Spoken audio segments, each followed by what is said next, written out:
las manos, los ojos, el rostro. Nuestro cuerpo es un enjambre de miles de millones de células que atesoran el ADN que nos han legado nuestros padres y que heredan nuestros hijos.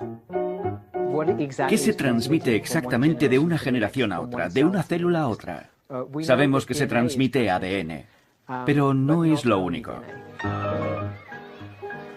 Los gemelos monocigóticos o gemelos idénticos poseen el mismo genoma. Entonces, ¿por qué no siempre son iguales? El genoma es como un libro que puede leerse de formas muy diferentes. Durante mucho tiempo los científicos han creído que el ADN controlaba nuestro destino biológico. Pero las cosas no son tan simples. El avance de la tecnología y sus nuevas herramientas nos permiten afirmar que, en el estudio del ADN, debemos considerar el impacto del medio ambiente. Biólogos de todo el mundo investigan este nuevo misterio. La exploración es buscar entre las células, saber nuevos conocimientos e intentar ir a donde la gente no ha estado antes. Una aventura científica que nos permitirá descubrir los factores ocultos que alteran nuestro ADN, nuestra identidad y tal vez nuestra herencia genética.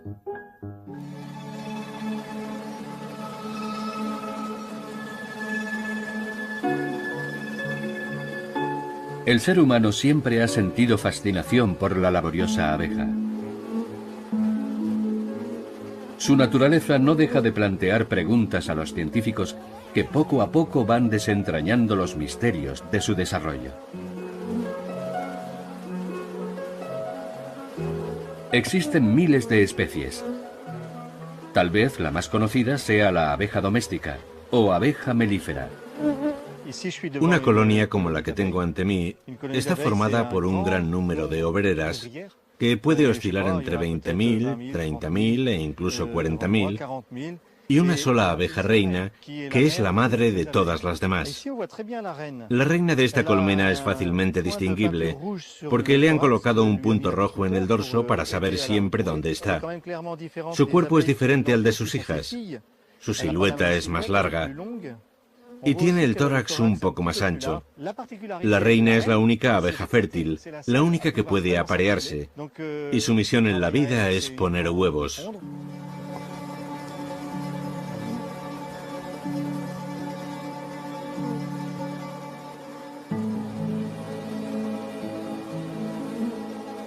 La reina es muy diferente a las obreras que pululan a su alrededor. Sin embargo, en su etapa más precoz, todas las larvas son idénticas. ¿Cuál es el mecanismo que convierte a una de ellas en reina?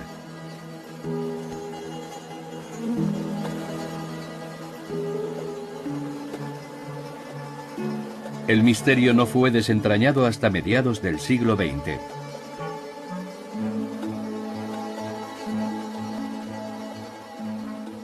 El proceso que hace que una larva se convierta en reina en vez de en obrera tiene su base en la alimentación que recibe.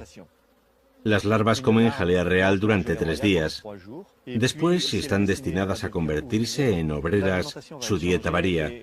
La jalea real se va mezclando con papilla larval, compuesta por polen y miel.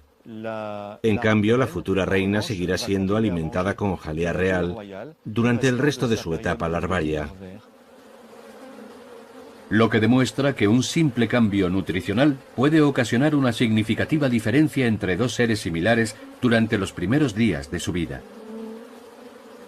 Pero, ¿cómo es posible que un elemento externo pueda tener semejante impacto en su desarrollo? ¿No se supone que eso lo controla el ADN? Para comprender este proceso, es necesario remontarse a los orígenes de una de las aventuras más fascinantes de la biología: la secuenciación del genoma humano. Los científicos llevaban mucho tiempo intentando comprender la forma en la que se transmiten los caracteres de una generación a otra. Y por fin, en 1952, el papel exclusivo del ADN fue completamente ratificado. El núcleo de cada célula humana contiene 23 pares de cromosomas. Cada cromosoma está formado por 2 cadenas de ADN. Este posee 4 bases nitrogenadas representadas por las letras A, T, G y C. El ADN de un ser humano cuenta con 3.000 millones de letras que se ensamblan para formar los genes, que a su vez sintetizan las proteínas, las piezas básicas de los seres vivos. La secuenciación del genoma humano, que expone el mapa detallado de nuestros 25.000 genes, finalizó en el año 2000, lo que abrió la puerta a inmensas posibilidades.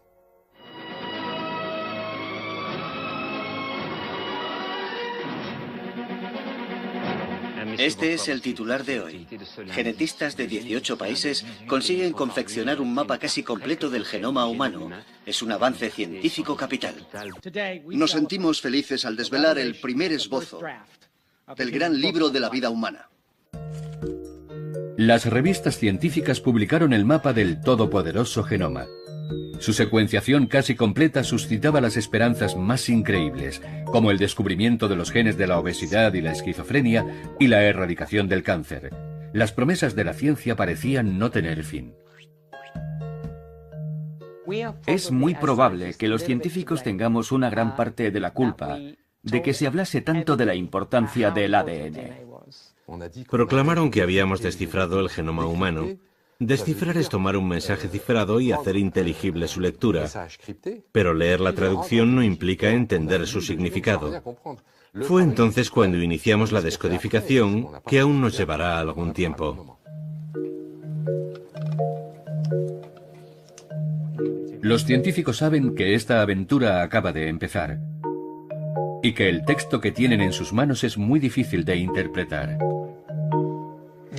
No podemos responder a todos los interrogantes fijándonos solo en la secuencia de ADN. Necesitamos conocer todo el genoma. Nuestra complejidad biológica no responde solo a las características del ADN. También depende de cómo éste se utiliza, se lee y se transmite. Unos meses después de la secuenciación del genoma humano, la revista Science dedicó por primera vez un número entero a la epigenética, el estudio de los factores que interaccionan con los genes y su posible transmisión hereditaria. Las preguntas sin respuesta comenzaron a acumularse.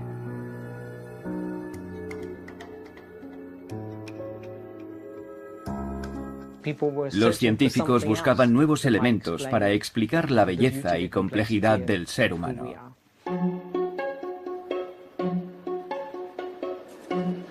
En Australia, un laboratorio de investigación intenta conocer mejor a la laboriosa abeja, secuenciando todo su genoma. Los resultados demuestran que no existe ninguna diferencia genética entre las larvas de la reina y las obreras. Todas comparten el mismo ADN.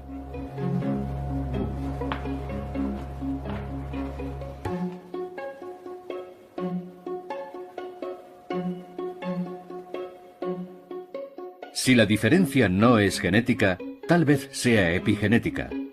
Todo parece ratificar que la jalea real es capaz de crear una interacción con los genes iniciales de la larva y convertir a estos en genes de reina. El proceso comienza durante el estado larval. Al cabo de 3 días, la futura reina recibe una alimentación exclusiva, un cambio que modificará profundamente su desarrollo. Después de la metamorfosis, las ninfas progresan a un ritmo diferente.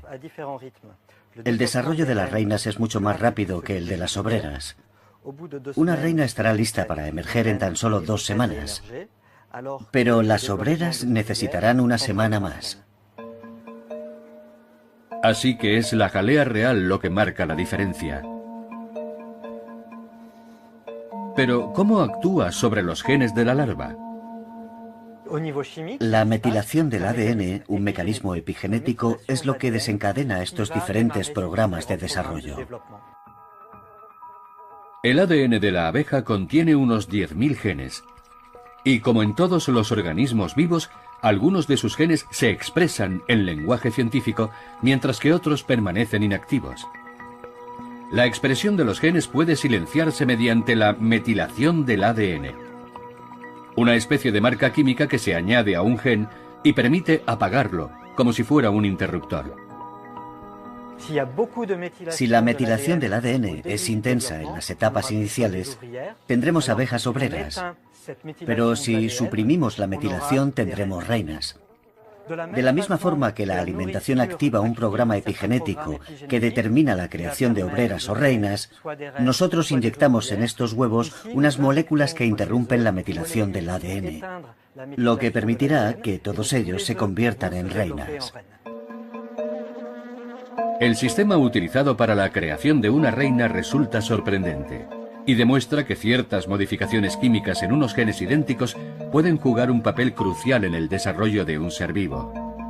¿El singular caso de las abejas podría reproducirse en otras especies? Jonathan Weitzman tiene su propia opinión al respecto. Voy a poneros un ejemplo. Yo soy británico y esta es mi reina. Ella nació reina, así que podríamos decir que es una reina genética. A la derecha podéis ver a la reina de las abejas, pero la realiza no estaba en sus genes. Con el tiempo, una larva se convierte en reina porque es alimentada con jalea real. Como veis, en Inglaterra hay dos formas de convertirse en reina. Se puede ser la reina genética y, en algunos casos no muy frecuentes, se puede llegar a ser reina por interacción con el entorno real. ¿De qué estamos hechos? ¿Quiénes somos? Ya se trate de científicos o de células, el ADN no explica nuestra inmensa diversidad. Las células del hígado, del ojo o de la mano tienen el mismo genoma.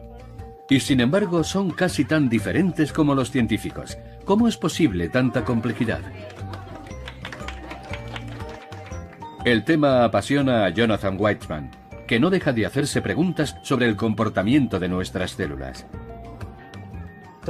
En nuestro organismo hay cientos de tipos de células con comportamientos y características muy diferentes que transmitirán a la siguiente generación de células. Las células del hígado, las neuronas, los linfocitos en la sangre, las células de la piel, todas ellas se comportan de forma diferente y utilizan el genoma de un modo muy distinto.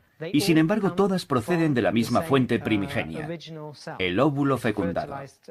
Y yo me pregunto, ¿cómo puede esta célula original dar lugar a tal diversidad de estados celulares partiendo del mismo genoma? El biólogo escocés Conrad Waddington, el primero en utilizar el término epigenética, empezó a responder a esta pregunta en los años 40. Waddington no dejaba de preguntarse cómo un embrión podía convertirse en un ser compuesto por células variadas y numerosas a partir de una sola célula.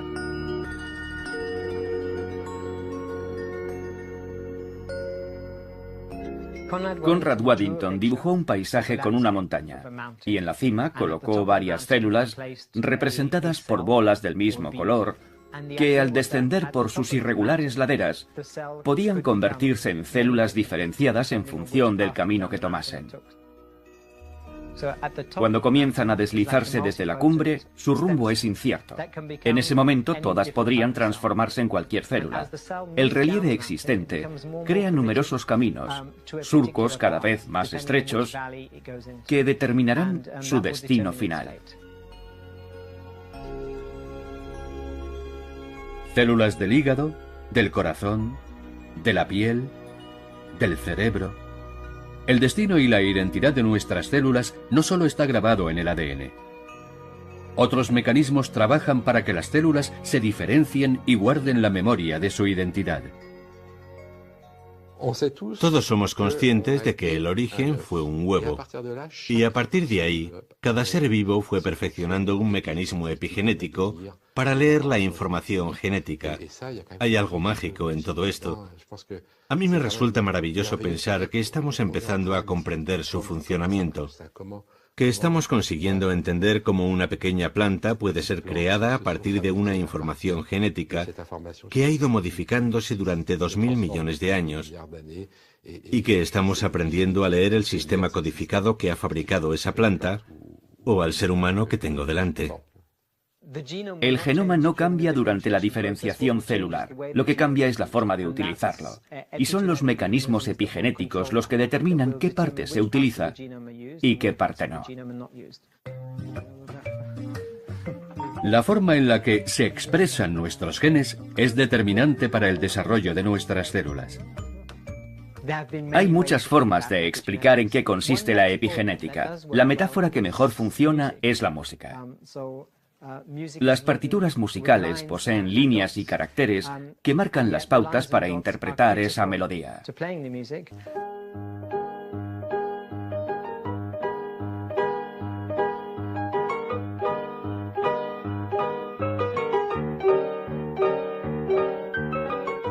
Pero cada vez que esos signos son interpretados por diferentes artistas, suenan de manera diferente.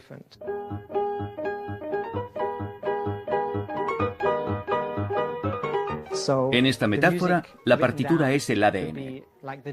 Pero para que suene la melodía, necesitamos unos músicos y una interpretación.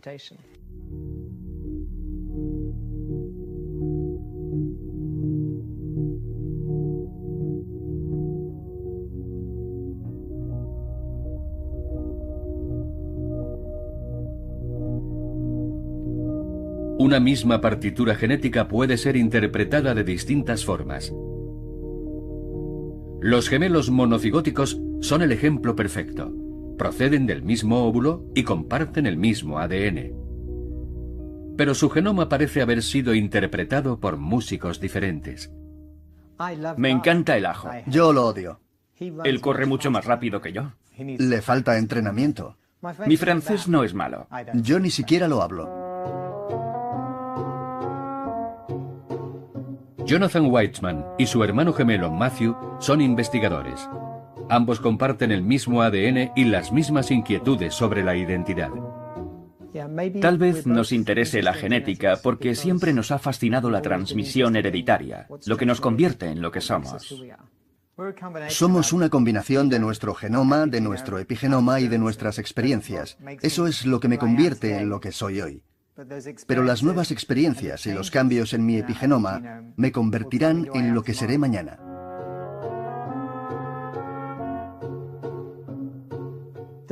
El genoma es relativamente estático. En comparación, el epigenoma es relativamente dinámico. La identidad personal va cambiando a lo largo de la vida. Y el epigenoma, en cierto modo, actúa como el portador de la memoria de nuestro pasado, contribuyendo a definir lo que somos en cada momento. Cuanto más vivimos, más divergen nuestros epigenomas. Algo que ya ha sido ratificado por recientes investigaciones.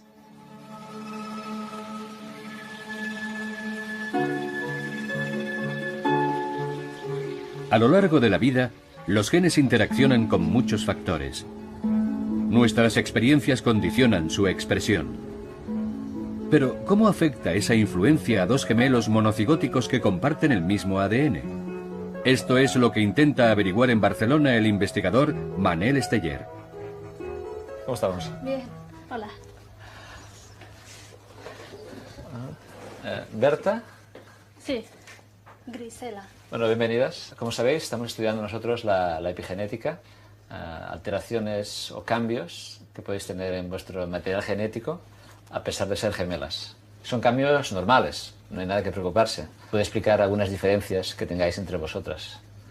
¿Diréis que ahora sois más iguales o más distintas que hace 10 años? ¿Os vais separando poco o vosotras todavía sois de las muy cercanas? Y físicamente yo creo que nos vamos diferenciando un poco. Con los rasgos van cambiando. Sí. Lo que sí, los gemelos monocigóticos también podéis ser distintos, son las huellas dactilares, ¿no? Cuando os miráis las huellas de los dedos, ¿las veis distintas? Este es un cambio puramente epigenético, sin ninguna alteración genética, que sucede pues, en los dedos aquí, ¿no? Para diferenciar. Se parecen mucho, pero se pueden distinguir. Hay ciertas diferencias en las mismas. Sí. Esto es de aparición en el nacimiento, al nacer ya estaba. nací con esta mancha y ella pues nada. ¿Este cambio a qué se debe? Este cambio no sabemos. Podría ser que hubiera una pequeña mutación, un cambio genético, o puede ser un cambio epigenético asociado a las mismas. Esto, hasta que se mire a detalle, no lo sabremos.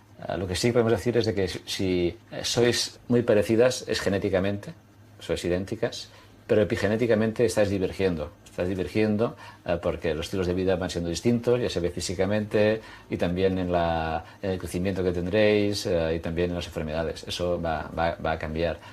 y va a ser muy importante para esos dos individuos que no son fotocopias. Las conclusiones derivadas del estudio en gemelos demuestran que el ADN nos da una forma de ser y tener enfermedades, pero no es un libro cerrado. Y esos estudios fueron claves en el sentido de demostrar que sí, que hay cierto determinismo genético, pero no al 100%.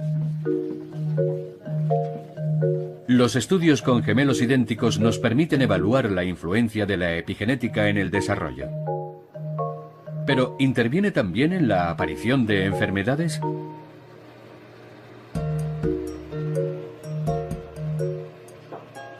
Los estudios de gemelos monocigóticos también tienen importancia en cáncer porque tenemos a veces la cuestión de personas que tienen una mutación heredada, dominante, que confiere un riesgo de un 80-90% de cáncer de mama, por ejemplo, y una de las hermanas tiene el cáncer de mama a los 60 y la otra no lo tiene o lo tiene a los 90. ¿Cómo es posible si su ADN es el mismo?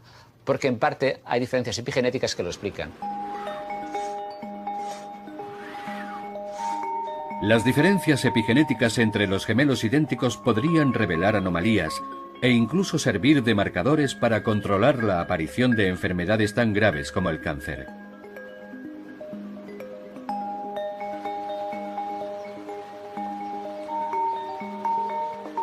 El equipo de investigación dirigido por Edith Heard del Instituto Curie ha abierto nuevas esperanzas en este campo. Ya sabíamos que el cáncer es una enfermedad genética y que algunos cambios en el ADN desempeñan un papel relevante en su aparición. Pero nuestras investigaciones muestran que también se trata de una enfermedad epigenética y reafirma nuestra convicción de que los cambios en la expresión de los genes, sus cambios de actividad, también intervienen en la progresión de los tumores.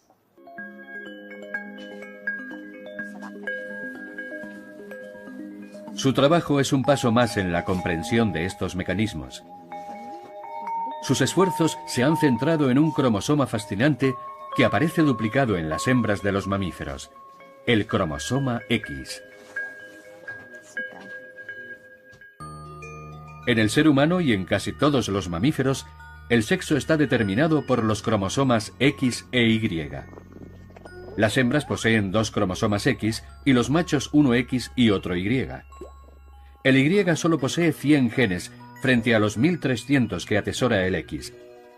Así que para equilibrar la balanza, uno de los cromosomas de la hembra es inactivado al comienzo del desarrollo embrionario. Un mecanismo epigenético conocido como compensación de dosis génica que contribuye a mantener en silencio a uno de los cromosomas X durante toda la vida de la hembra.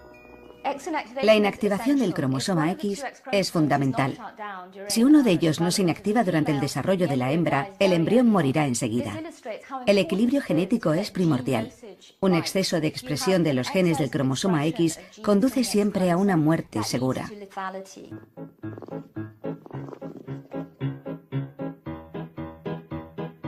En casi todas las hembras de los mamíferos, incluidos felinos y seres humanos, este proceso es imprescindible.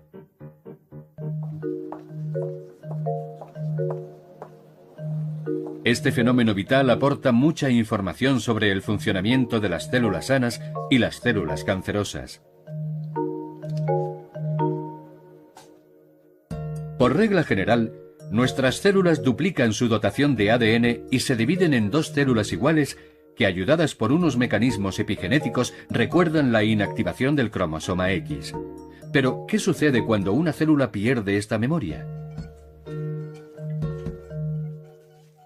El investigador Ronan Saligné es un experto en ese campo.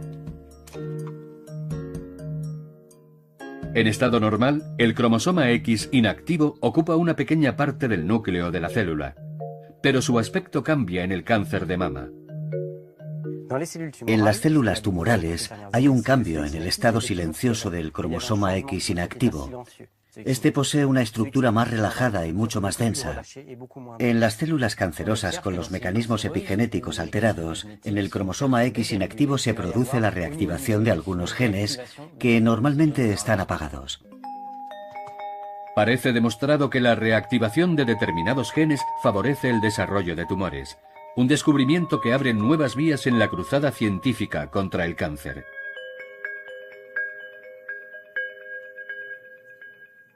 La epigenética es una rama de la biología muy prometedora en la lucha contra el cáncer, porque las modificaciones epigenéticas son reversibles. Corregir una mutación genética es muy complicado, pero las alteraciones epigenéticas pueden ser reprogramadas con ciertas moléculas. Hoy existen grandes esperanzas de que algunos cánceres puedan tratarse con medicamentos diseñados para influir en la maquinaria epigenética. Algunos fármacos epigenéticos ya están en fase de prueba.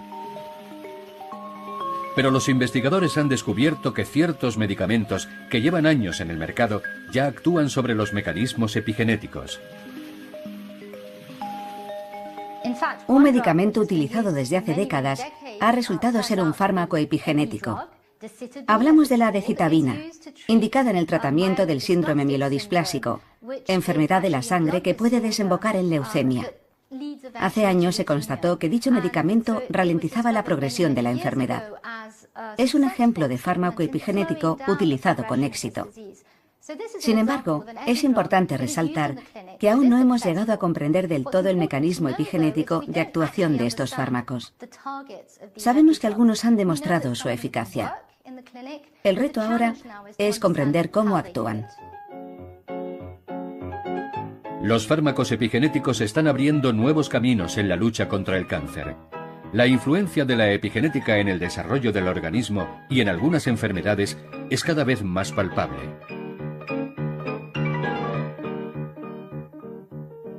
Pero si los genes se transmiten de una generación a otra, ¿no podrían también transmitirse los mecanismos que alteran la expresión de esos genes?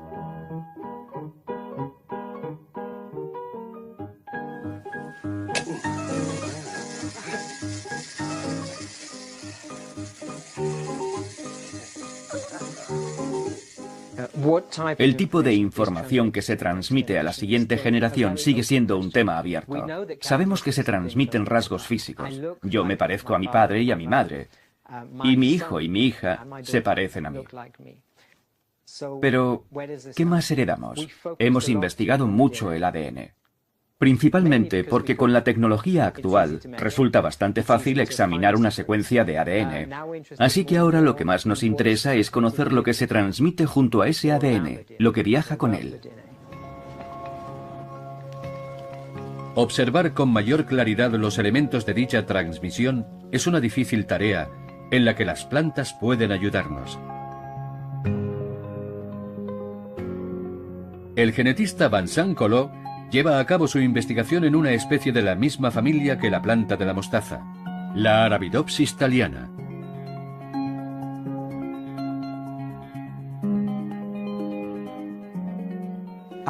La Arabidopsis es una planta muy interesante para un genetista, porque es muy prolífica y porque tiene un tiempo de desarrollo muy corto. Su ciclo vital en laboratorio puede completarse en 2 meses. Y además tiene un genoma muy compacto. ¿Puede la Arabidopsis transmitir a su descendencia cambios visibles como unas raíces de diferente longitud o una floración más o menos precoz sin alterar su ADN? Para averiguarlo, los investigadores provocaron modificaciones epigenéticas en una planta de esta especie. Después efectuaron un cruce con un ejemplar salvaje. Y tras una serie de cruces sucesivos, examinaron con detenimiento a las siguientes generaciones. El análisis demostró que las modificaciones epigenéticas se transmitieron y permanecieron estables en al menos 16 generaciones. Dichas modificaciones estaban asociadas a cambios visibles como la longitud de las raíces o el período de floración. Por primera vez, unos científicos tenían la prueba de que algunas características pueden transmitirse a un gran número de generaciones sin haber alterado la secuencia de ADN. Hemos constatado que las variaciones epigenéticas transmisibles a través de generaciones tienen menor estabilidad que los cambios transmitidos por las secuencias de ADN. Estas larguísimas frases compuestas por las letras A, T, G y C se transmiten con una fidelidad extrema.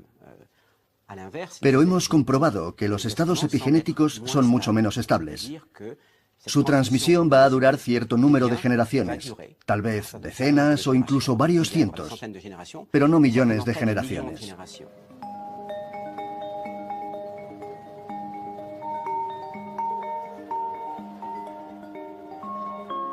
Este experimento ha demostrado que es posible la transmisión de ciertas marcas epigenéticas que modifican algunos aspectos de la planta. En este caso, las modificaciones fueron inducidas en el laboratorio de forma controlada. Pero, ¿qué sucede en la naturaleza? ¿Algunos cambios podrían ser inducidos por el entorno? Por ejemplo, ¿por una sequía? Es una gran incógnita. El medio ambiente influye en el funcionamiento de los genes, pero aún no sabemos hasta qué punto puede dictar cambios hereditarios que afecten a varias generaciones. ¿El medio ambiente desempeña algún papel?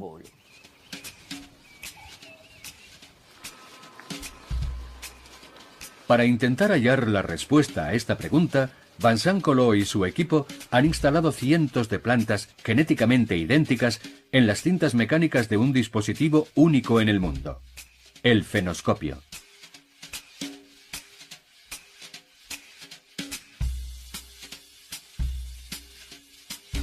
Gracias a este sistema de rotación mecánica, todas las plantas reciben la misma luz, lo que permite medir el impacto de las diferentes intensidades de riego.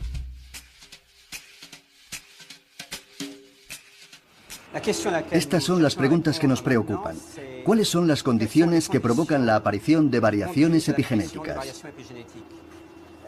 ¿El medio ambiente es capaz de inducir este tipo de cambios? Y si es así, ¿los cambios que observemos serán tan estables como los que hemos conseguido en el laboratorio? ¿A cuántas generaciones afectarán? ¿Y hasta cuándo? Estas son las incógnitas que intentamos despejar gracias a este sistema único bautizado como fenoscopio.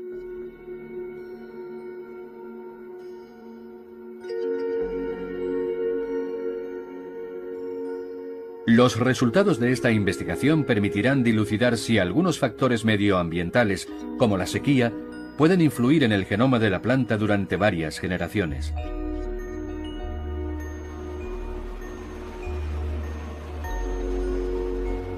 ¿Cómo afecta el medio ambiente al resto de las especies? ¿Qué sabemos acerca de su impacto en nuestro propio genoma? Hay muchas investigaciones abiertas para intentar conocer con exactitud qué tipo de información se hereda además de la genética. ¿El entorno en el que vivimos afecta a los datos que transmitimos? Algunos investigadores piensan que su influencia es muy sutil, pero otros están convencidos de que su impacto es considerable.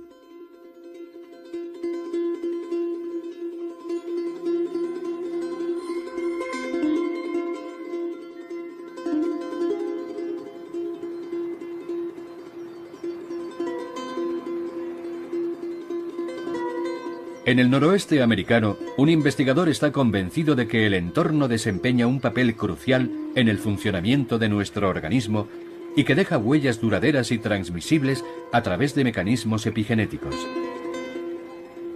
Este especialista en biología de la reproducción llegó a la epigenética casi por accidente.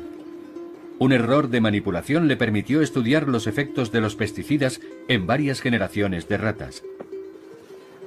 Muchos descubrimientos científicos no están planeados. Es lo que se conoce como serendipia, un hallazgo inesperado, una especie de golpe de suerte. Nosotros queríamos estudiar los efectos de un fungicida en ratas gestantes, evaluar la forma en que éste afectaba a los fetos expuestos y analizar las secuelas que tendrían las crías a lo largo de su vida. Intentando profundizar en los efectos de los pesticidas, el equipo de Skinner comenzó estudiando su impacto en la fertilidad de las ratas macho. Una pequeña dosis de estas sustancias fue inoculada a hembras en gestación.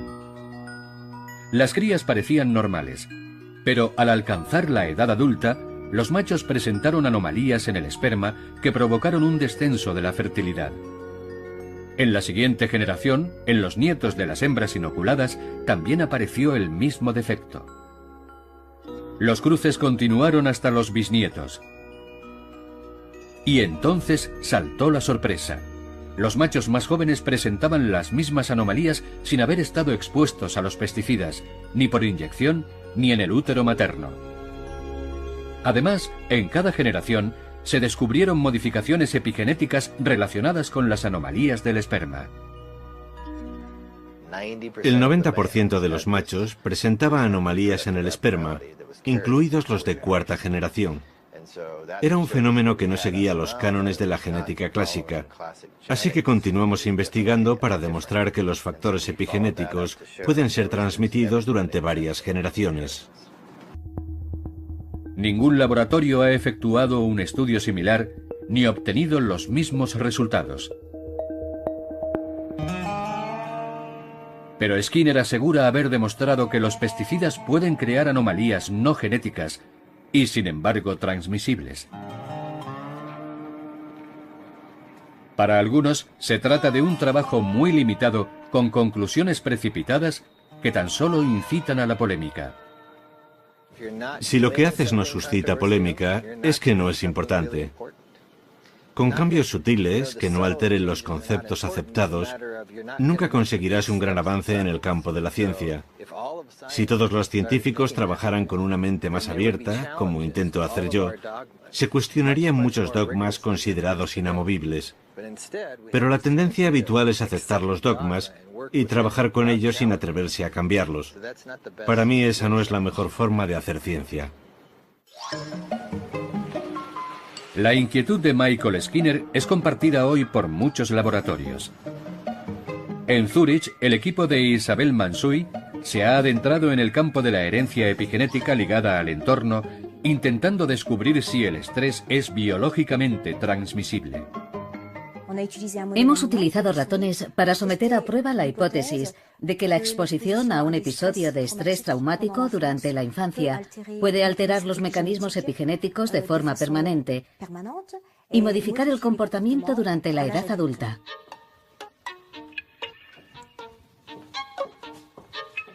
Las crías son separadas de la madre de forma repentina y en repetidas ocasiones.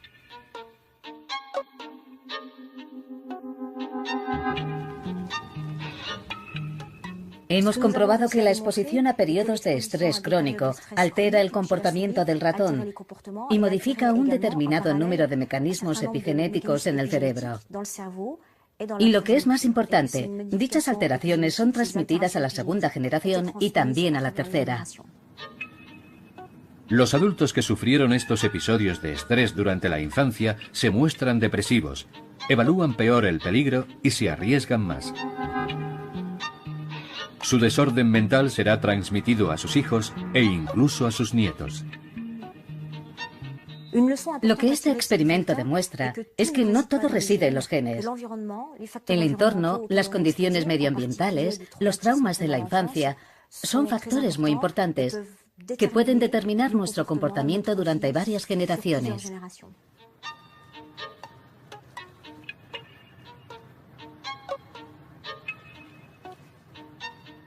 Lo más apasionante de la epigenética son los beneficios que su conocimiento puede reportar al ser humano. Existen muchas enfermedades psiquiátricas como la depresión, la esquizofrenia, los desórdenes de la personalidad, cuyas causas no se conocen. Y profundizar en los mecanismos epigenéticos podría permitirnos comprender mejor estas enfermedades. Aún es demasiado pronto para afirmar que la epigenética de hombres y ratones es comparable.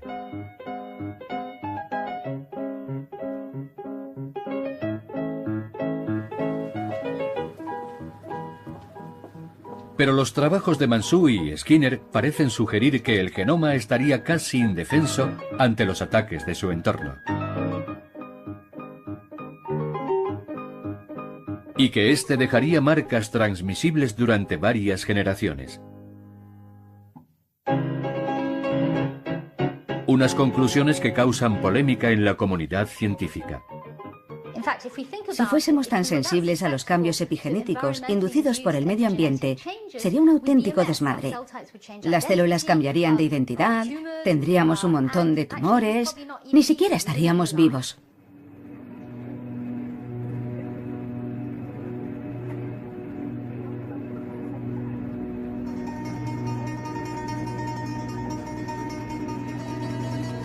¿Hasta qué punto somos permeables al medio ambiente?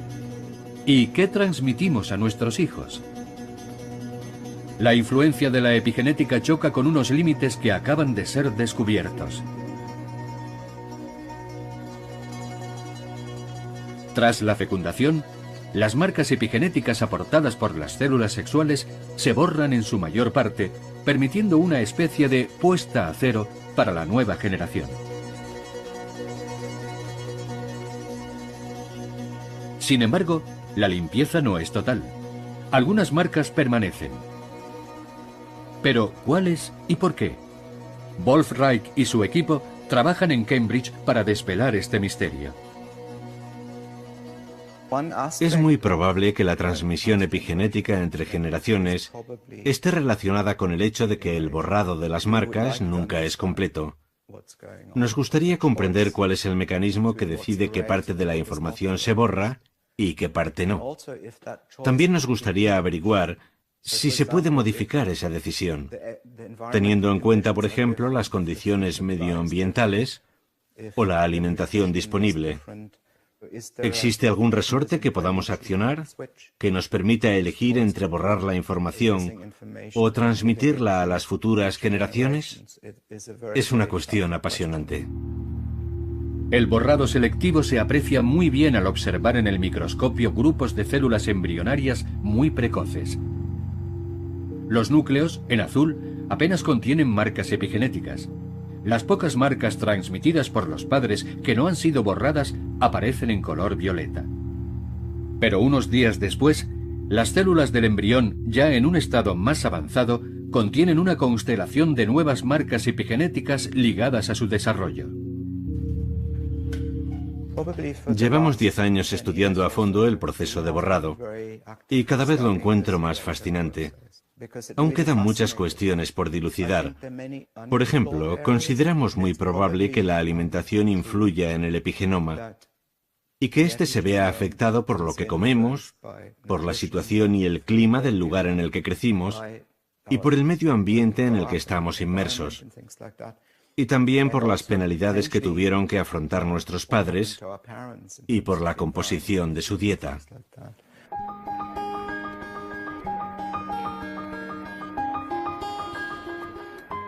A pocos pasos del laboratorio de Wolf Reich, un equipo de investigadores intenta clarificar si la alimentación es capaz de marcar el ADN y si el ADN afectado puede ser transmitido a las siguientes generaciones.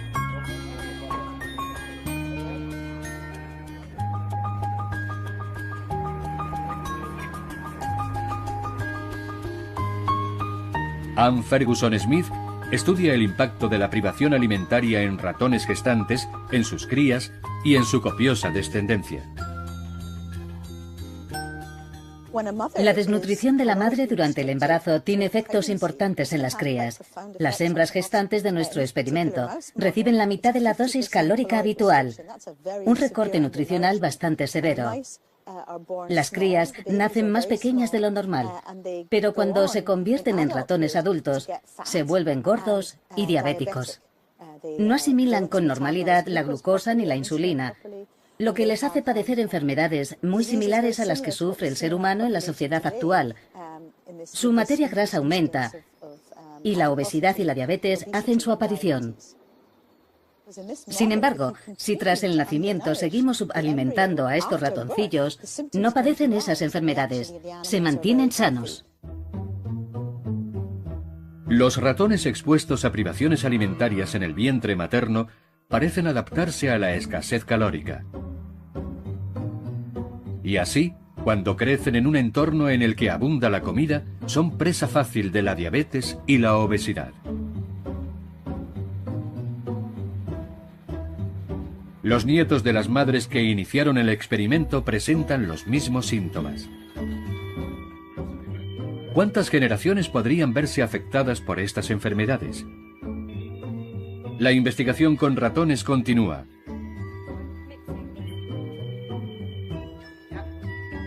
Pero, ¿y en nuestro caso? ¿Influirá la alimentación de la misma manera? No podemos realizar este tipo de experimentos con humanos, Pero a lo largo de la historia ha habido momentos en los que un gran número de mujeres embarazadas ha debido enfrentarse a situaciones y penalidades semejantes, como sucedió durante la hambruna holandesa de la Segunda Guerra Mundial. Durante el invierno de 1944-1945, los nazis bloquearon el suministro de alimentos a la población de la Holanda ocupada como castigo por su apoyo a los aliados. Un episodio atroz que ha proporcionado valiosos datos a los investigadores. Estas imágenes conmovedoras muestran las duras pruebas que tuvieron que vivir las mujeres embarazadas durante aquel periodo de privación. La salud de sus hijos ha sido objeto de un minucioso estudio, y los resultados muestran que estos son más propensos a sufrir enfermedades como la diabetes y la obesidad, a padecer trastornos neurológicos como depresión y esquizofrenia, y a presentar problemas cardiovasculares. El seguimiento de los nietos ha mostrado que estos, en la edad adulta, también sufren una obesidad superior a la media, lo que demuestra que las condiciones del entorno afectan al menos a 2 generaciones. Las investigaciones sobre el impacto del medio ambiente en el genoma no han hecho más que empezar. Aún quedan muchos misterios por resolver. La genética es fascinante. Es el mecanismo de transmisión más importante y poderoso, lo que permite transferir las características de un individuo a sus descendientes. Pero hoy sabemos que hay algo más, algo que tiene un gran impacto en la salud y el bienestar y que puede ser heredado por la siguiente generación. A mí me apasiona intentar comprender cómo funcionan estos mecanismos no genéticos, cuyos efectos pueden prolongarse durante varias generaciones. Lo que más me apasiona de la epigenética es que aporta muchos matices para interpretar un genoma que considerábamos estático.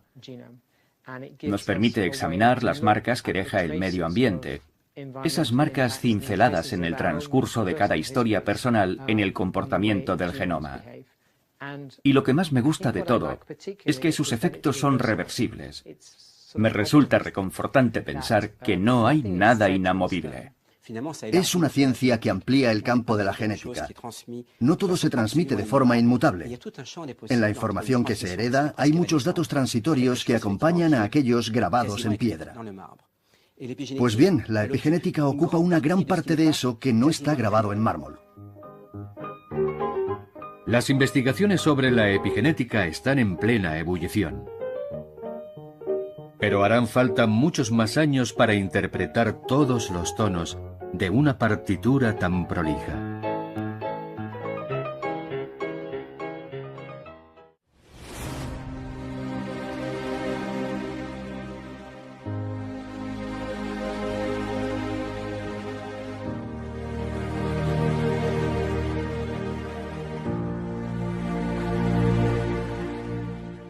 Transmiten de una generación a otra, ¿no podrían también transmitirse los mecanismos que alteran la expresión de esos genes?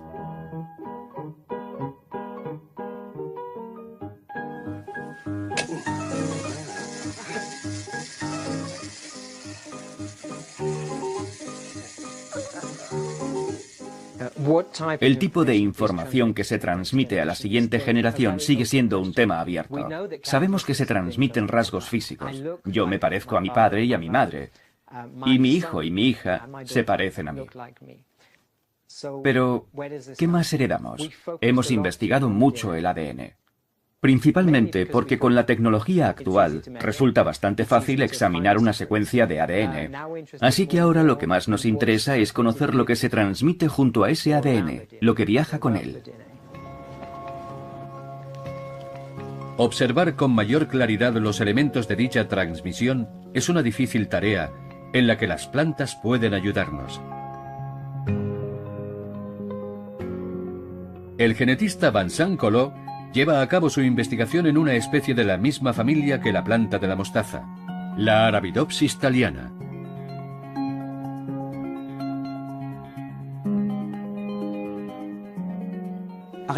La Arabidopsis es una planta muy interesante para un genetista, porque es muy prolífica y porque tiene un tiempo de desarrollo muy corto. Su ciclo vital en laboratorio puede completarse en 2 meses. y además tiene un genoma muy compacto. ¿Puede la Arabidopsis transmitir a su descendencia cambios visibles como unas raíces de diferente longitud o una floración más o menos precoz sin alterar su ADN? Para averiguarlo, los investigadores provocaron modificaciones epigenéticas en una planta de esta especie. Después, efectuaron un cruce con un ejemplar salvaje. Y tras una serie de cruces sucesivos, examinaron con detenimiento a las siguientes generaciones. El análisis demostró que las modificaciones epigenéticas se transmitieron y permanecieron estables en al menos 16 generaciones. Dichas modificaciones estaban asociadas a cambios visibles como la longitud de las raíces o el período de floración. Por primera vez, unos científicos tenían la prueba de que algunas características pueden transmitirse a un gran número de generaciones sin haber alterado la secuencia de ADN. Hemos constatado que las variaciones epigenéticas transmisibles a través de generaciones tienen menor estabilidad que los cambios transmitidos. Es determinante para el desarrollo de nuestras células. Hay muchas formas de explicar en qué consiste la epigenética. La metáfora que mejor funciona es la música. Las partituras musicales poseen líneas y caracteres que marcan las pautas para interpretar esa melodía.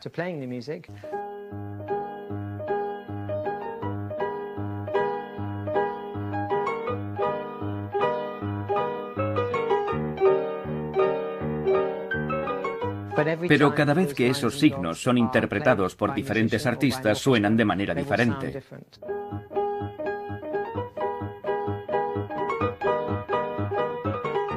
En esta metáfora, la partitura es el ADN. Pero para que suene la melodía, necesitamos unos músicos y una interpretación.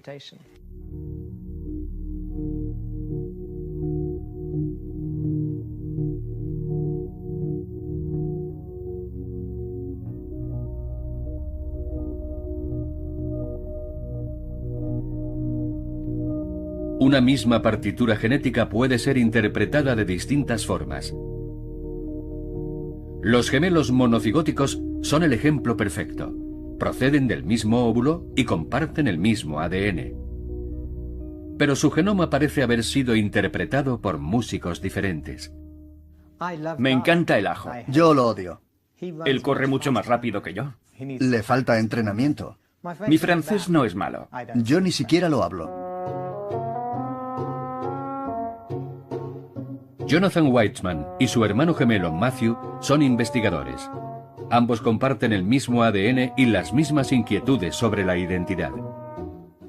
Tal vez nos interese la genética porque siempre nos ha fascinado la transmisión hereditaria, lo que nos convierte en lo que somos. Somos una combinación de nuestro genoma, de nuestro epigenoma y de nuestras experiencias. Eso es lo que me convierte en lo que soy hoy. Pero las nuevas experiencias y los cambios en mi epigenoma me convertirán en lo que seré mañana.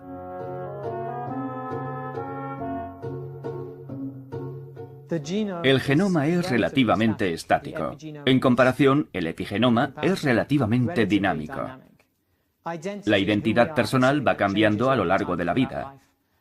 Y el epigenoma, en cierto modo, actúa como el portador de la memoria de nuestro pasado, contribuyendo a definir lo que somos en cada momento. Cuanto más vivimos, más divergen nuestros epigenomas. Algo que ya ha sido ratificado por recientes investigaciones.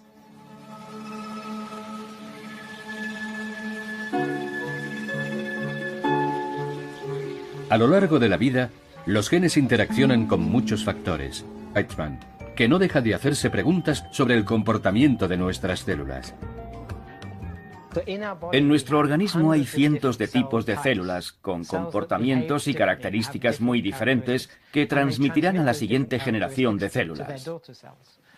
Las células del hígado, las neuronas, los linfocitos en la sangre, las células de la piel, Todas ellas se comportan de forma diferente y utilizan el genoma de un modo muy distinto.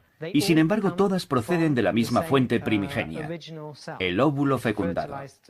Y yo me pregunto, ¿cómo puede esta célula original dar lugar a tal diversidad de estados celulares partiendo del mismo genoma? El biólogo escocés Conrad Waddington, el primero en utilizar el término epigenética, empezó a responder a esta pregunta en los años 40.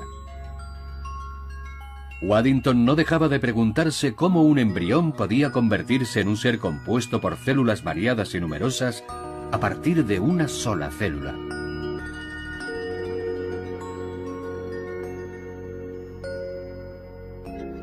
Conrad Waddington dibujó un paisaje con una montaña y en la cima colocó varias células representadas por bolas del mismo color que al descender por sus irregulares laderas podían convertirse en células diferenciadas en función del camino que tomasen. Cuando comienzan a deslizarse desde la cumbre, su rumbo es incierto. En ese momento todas podrían transformarse en cualquier célula. El relieve existente crea numerosos caminos, surcos cada vez más estrechos, que determinarán su destino final. Células del hígado, del corazón, de la piel, del cerebro. El destino y la identidad de nuestras células no solo está grabado en el ADN. Otros mecanismos trabajan para que las células se diferencien y guarden la memoria de su identidad. Todos somos conscientes de que el origen fue un huevo, y a partir de ahí, cada ser vivo fue perfeccionando un mecanismo epigenético para leer la información genética. Hay algo mágico en todo esto.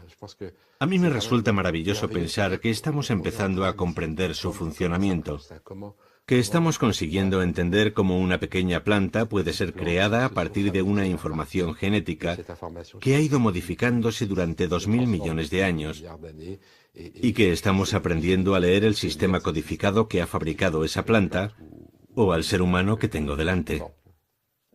El genoma no cambia durante la diferenciación celular. Lo que cambia es la forma de utilizarlo. Y son los mecanismos epigenéticos los que determinan qué parte se utiliza y qué parte no, que transmitirán a la siguiente generación de células. Las células del hígado, las neuronas, los linfocitos en la sangre, las células de la piel. Todas ellas se comportan de forma diferente y utilizan el genoma de un modo muy distinto. Y sin embargo, todas proceden de la misma fuente primigenia, el óvulo fecundado. Y yo me pregunto, ¿cómo puede esta célula original dar lugar a tal diversidad de estados celulares partiendo del mismo genoma? El biólogo escocés Conrad Waddington, el primero en utilizar el término epigenética, empezó a responder a esta pregunta en los años 40. Waddington no dejaba de preguntarse cómo un embrión podía convertirse en un ser compuesto por células variadas y numerosas a partir de una sola célula.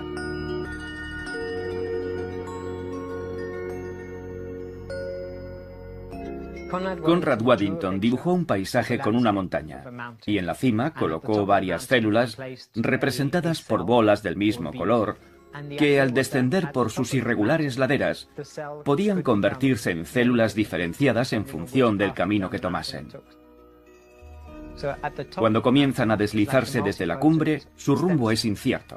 En ese momento todas podrían transformarse en cualquier célula.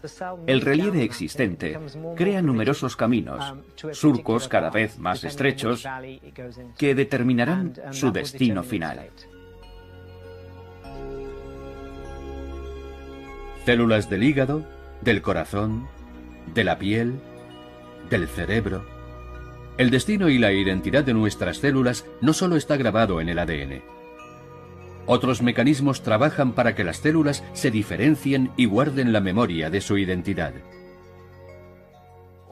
Todos somos conscientes de que el origen fue un huevo, y a partir de ahí, cada ser vivo fue perfeccionando un mecanismo epigenético para leer la información genética. Hay algo mágico en todo esto. A mí me resulta maravilloso pensar que estamos empezando a comprender su funcionamiento, que estamos consiguiendo entender cómo una pequeña planta puede ser creada a partir de una información genética que ha ido modificándose durante 2000 millones de años y que estamos aprendiendo a leer el sistema codificado que ha fabricado esa planta o al ser humano que tengo delante. El genoma no cambia durante la diferenciación celular. Lo que cambia es la forma de utilizarlo. Y son los mecanismos epigenéticos los que determinan qué parte se utiliza y qué parte no. La forma en la que se expresan nuestros genes es determinante para el desarrollo de nuestras células. Hay muchas formas de explicar en qué consiste la epigenética. Los gemelos monocigóticos son el ejemplo perfecto. Proceden del mismo óvulo y comparten el mismo ADN. Pero su genoma parece haber sido interpretado por músicos diferentes. Me encanta el ajo. Yo lo odio. Él corre mucho más rápido que yo. Le falta entrenamiento. Mi francés no es malo. Yo ni siquiera lo hablo. Jonathan Weitzman y su hermano gemelo Matthew son investigadores. Ambos comparten el mismo ADN y las mismas inquietudes sobre la identidad. Tal vez nos interese la genética porque siempre nos ha fascinado la transmisión hereditaria, lo que nos convierte en lo que somos. Somos una combinación de nuestro genoma, de nuestro epigenoma y de nuestras experiencias. Eso es lo que me convierte en lo que soy hoy. Pero las nuevas experiencias y los cambios en mi epigenoma me convertirán en lo que seré mañana.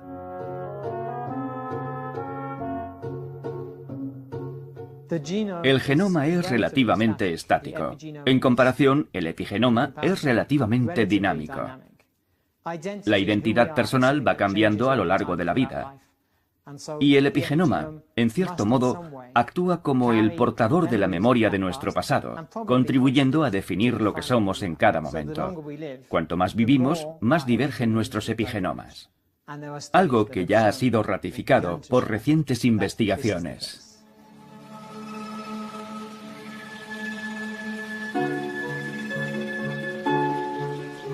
A lo largo de la vida, los genes interaccionan con muchos factores. Nuestras experiencias condicionan su expresión. Pero, ¿cómo afecta esa influencia a dos gemelos monocigóticos que comparten el mismo ADN? Esto es lo que intenta averiguar en Barcelona el investigador Manel Esteller. ¿Cómo estamos? Bien, hola. ¿Berta? Sí, Grisela. Bueno, bienvenidas. Como sabéis, estamos estudiando nosotros la epigenética, alteraciones o cambios que podéis tener en vuestro material genético a pesar de ser gemelas. Son cambios normales, no hay nada que preocuparse. Puedo explicar algunas diferencias que tengáis entre vosotras. ¿Diréis que ahora sois más iguales o más distintas que hace 10 años? ¿Os vais separando poco o vosotras todavía sois de las muy cercanas? Y físicamente yo creo que nos vamos diferenciando un poco. Con los rasgos van cambiando. Sí. Lo que sí, los gemelos monocigóticos también podéis ser distintos, si en las huellas dactilares, ¿no? Cuando os miráis las huellas de los dedos, ¿las veis distintas? Este es un cambio puramente epigenético, sin ninguna alteración genética, que sucede pues, en los dedos aquí, ¿no? Para diferenciar. También intervienen en la progresión de los tumores.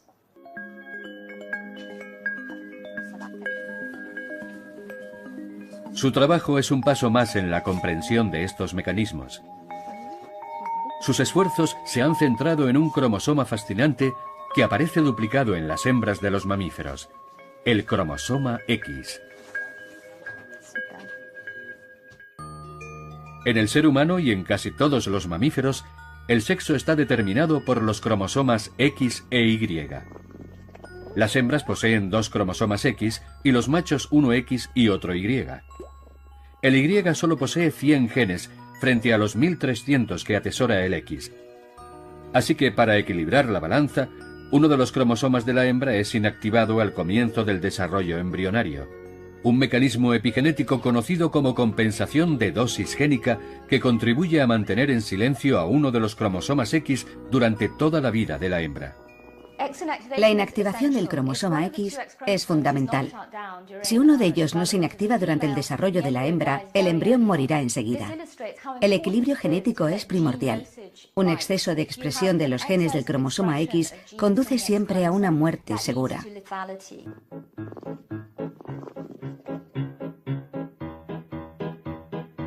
En casi todas las hembras de los mamíferos, incluidos felinos y seres humanos, este proceso es imprescindible.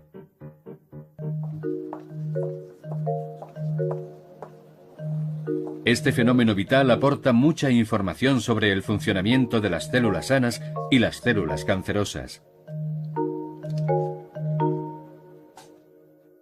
Por regla general, nuestras células duplican su dotación de ADN y se dividen en dos células iguales que, ayudadas por unos mecanismos epigenéticos, recuerdan la inactivación del cromosoma X. Pero, ¿qué sucede cuando una célula pierde esta memoria? El investigador Ronan Saligné es un experto en ese campo.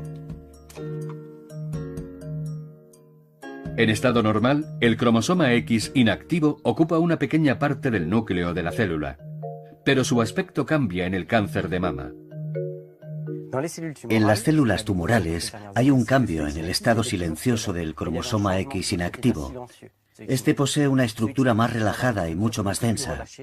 En las células cancerosas con los mecanismos epigenéticos alterados, en el cromosoma X inactivo se produce la reactivación de algunos genes que normalmente están apagados.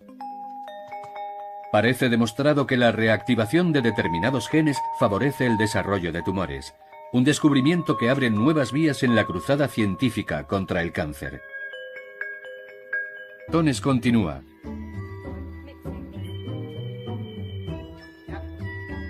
Pero, ¿y en nuestro caso? ¿Influirá la alimentación de la misma manera? No podemos realizar este tipo de experimentos con humanos, pero a lo largo de la historia ha habido momentos en los que un gran número de mujeres embarazadas ha debido enfrentarse a situaciones y penalidades semejantes, como sucedió durante la hambruna holandesa de la Segunda Guerra Mundial. Durante el invierno de 1944-1945, los nazis bloquearon el suministro de alimentos a la población de la Holanda ocupada como castigo por su apoyo a los aliados. Un episodio atroz que ha proporcionado valiosos datos a los investigadores. Estas imágenes conmovedoras muestran las duras pruebas que tuvieron que vivir las mujeres embarazadas durante aquel periodo de privación. La salud de sus hijos ha sido objeto de un minucioso estudio, y los resultados muestran que estos son más propensos a sufrir enfermedades como la diabetes y la obesidad, a padecer trastornos neurológicos como depresión y esquizofrenia, y a presentar problemas cardiovasculares. El seguimiento de los nietos ha mostrado que estos, en la edad adulta, también sufren una obesidad superior a la media, lo que demuestra que las condiciones del entorno afectan al menos a 2 generaciones. Las investigaciones sobre el impacto del medio ambiente en el genoma no han hecho más que empezar. Aún quedan muchos misterios por resolver. La genética es fascinante. Es el mecanismo de transmisión más importante y poderoso, lo que permite transferir las características de un individuo a sus descendientes. Pero hoy sabemos que hay algo más, algo que tiene un gran impacto en la salud y el bienestar y que puede ser heredado por la siguiente generación. A mí me apasiona intentar comprender cómo funcionan estos mecanismos no genéticos, cuyos efectos pueden prolongarse durante varias generaciones. Lo que más me apasiona de la epigenética es que aporta muchos matices para interpretar un genoma que considerábamos estático. Nos permite examinar las marcas que deja el medio ambiente, esas marcas cinceladas en el transcurso de cada historia personal en el comportamiento del genoma. Y lo que más me gusta de todo es que sus efectos son reversibles. Me resulta reconfortante pensar que no hay nada inamovible. Es una ciencia que amplía el campo de la genética. No todo se transmite de forma inmutable. En la información que se hereda hay muchos datos transitorios que acompañan a aquellos grabados en piedra. Pues bien, la epigenética... Cigóticos o gemelos idénticos poseen el mismo genoma. Entonces, ¿por qué no siempre son iguales? El genoma es como un libro que puede leerse de formas muy diferentes. Durante mucho tiempo los científicos han creído que el ADN controlaba nuestro destino biológico. Pero las cosas no son tan simples. El avance de la tecnología y sus nuevas herramientas nos permiten afirmar que, en el estudio del ADN, debemos considerar el impacto del medio ambiente. Biólogos de todo el mundo investigan este nuevo misterio. La exploración es buscar entre las células, saber nuevos conocimientos e intentar ir a donde la gente no ha estado antes. Una aventura científica que nos permitirá descubrir los factores ocultos que alteran nuestro ADN, nuestra identidad y tal vez nuestra herencia genética.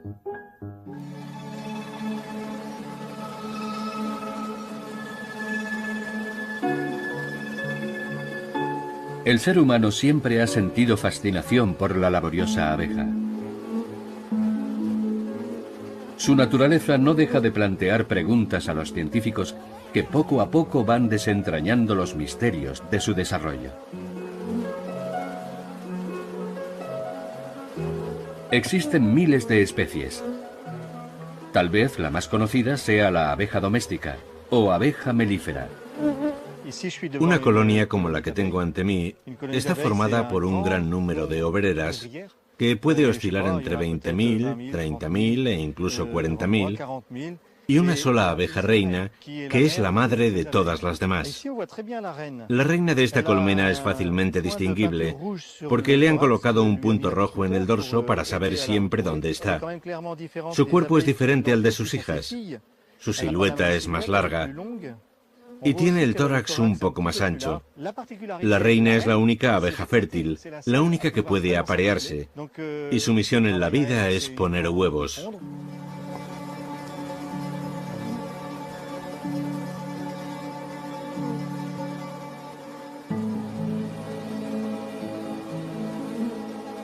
La reina es muy diferente a las obreras que pululan a su alrededor.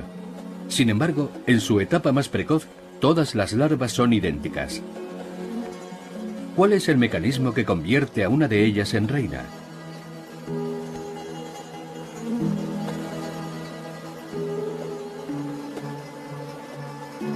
El misterio no fue desentrañado hasta mediados del siglo XX.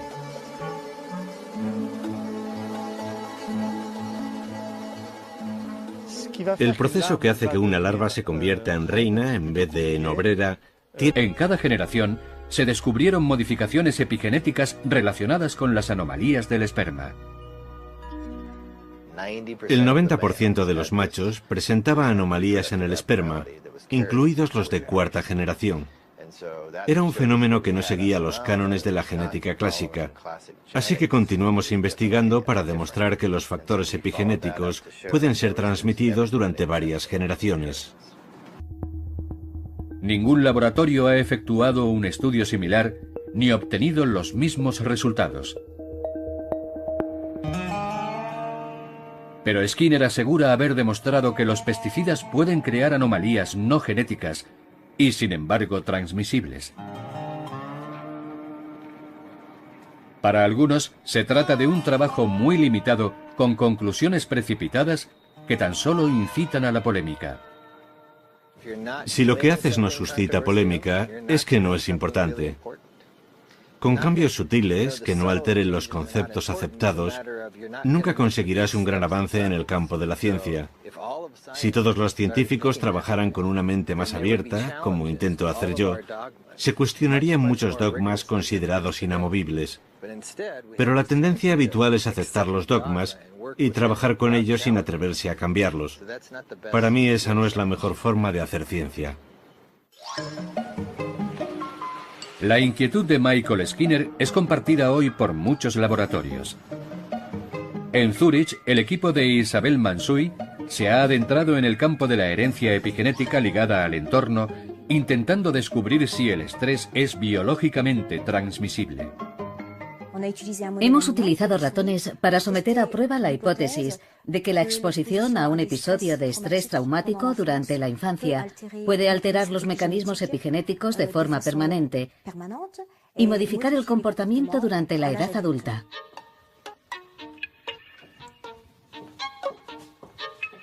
Las crías son separadas de la madre de forma repentina y en repetidas ocasiones.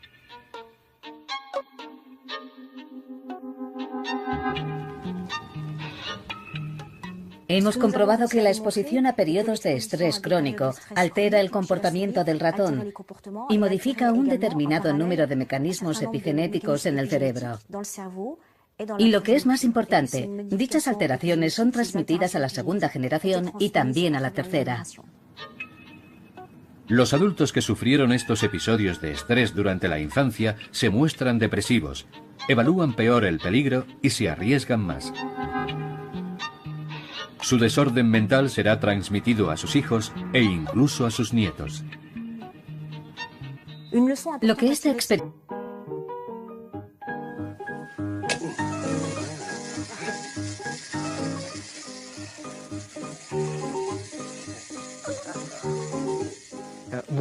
El tipo de información que se transmite a la siguiente generación sigue siendo un tema abierto. Sabemos que se transmiten rasgos físicos. Yo me parezco a mi padre y a mi madre. Y mi hijo y mi hija se parecen a mí. Pero, ¿qué más heredamos? Hemos investigado mucho el ADN. Principalmente porque con la tecnología actual resulta bastante fácil examinar una secuencia de ADN. Así que ahora lo que más nos interesa es conocer lo que se transmite junto a ese ADN, lo que viaja con él. Observar con mayor claridad los elementos de dicha transmisión es una difícil tarea en la que las plantas pueden ayudarnos. El genetista Vincent Collot lleva a cabo su investigación en una especie de la misma familia que la planta de la mostaza, la Arabidopsis thaliana.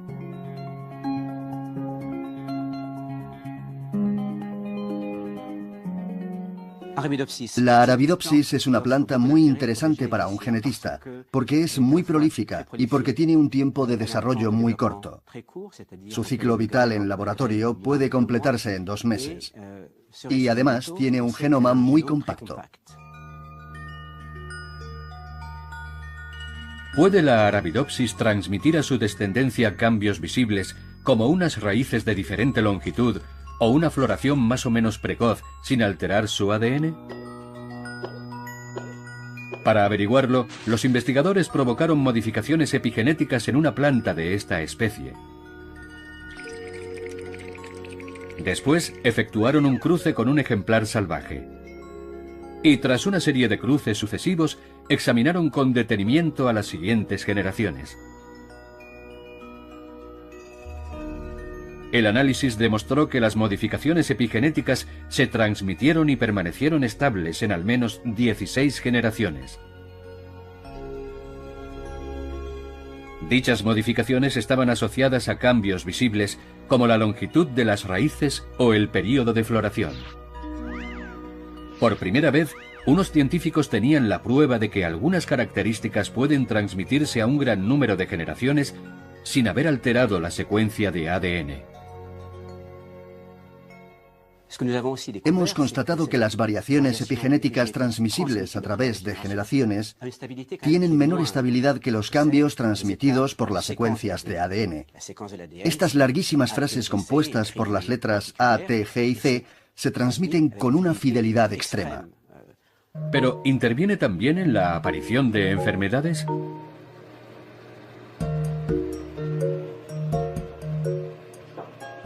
Los estudios de gemelos monocigóticos también tienen importancia en cáncer porque tenemos a veces la cuestión de personas que tienen una mutación heredada, dominante, que confiere un riesgo de un 80-90% de cáncer de mama, por ejemplo, y una de las hermanas tiene el cáncer de mama a los 60 y la otra no lo tiene o lo tiene a los 90. ¿Cómo es posible si su ADN es el mismo? Porque en parte hay diferencias epigenéticas que lo explican. Las diferencias epigenéticas entre los gemelos idénticos podrían revelar anomalías e incluso servir de marcadores para controlar la aparición de enfermedades tan graves como el cáncer.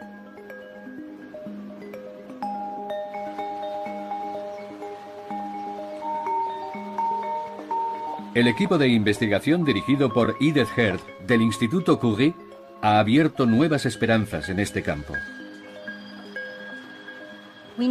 Ya sabíamos que el cáncer es una enfermedad genética y que algunos cambios en el ADN desempeñan un papel relevante en su aparición. Pero nuestras investigaciones muestran que también se trata de una enfermedad epigenética y reafirma nuestra convicción de que los cambios en la expresión de los genes, sus cambios de actividad, también intervienen en la progresión de los tumores.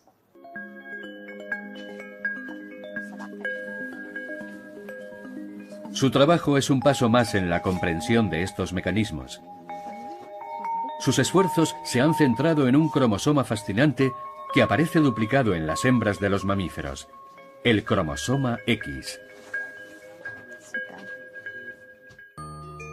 En el ser humano y en casi todos los mamíferos, el sexo está determinado por los cromosomas X e Y. Las hembras poseen 2 cromosomas X y los machos uno X y otro Y. El Y solo posee 100 genes frente a los 1300 que atesora el X. Así que para equilibrar la balanza, uno de los cromosomas de la hembra es inactivado al comienzo del desarrollo embrionario.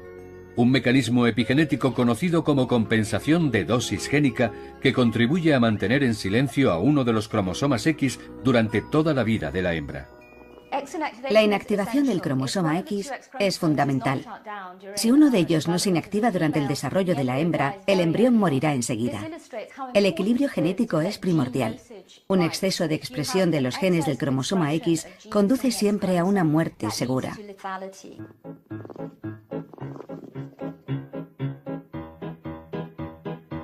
En casi todas las hembras de los mamíferos, incluidos felinos y seres humanos, este proceso es imprescindible.